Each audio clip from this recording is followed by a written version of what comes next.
السلام عليكم ورحمة الله وبركاته.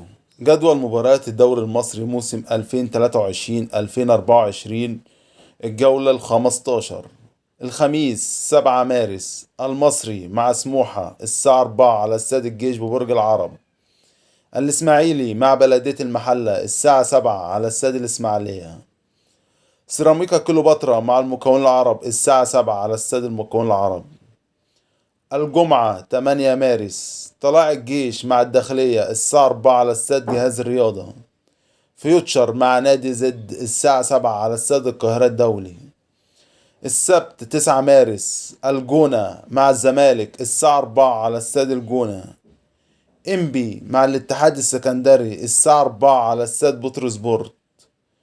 بيراميدز مع فاركو الساعة 7 على استاد الدفاع الجوي.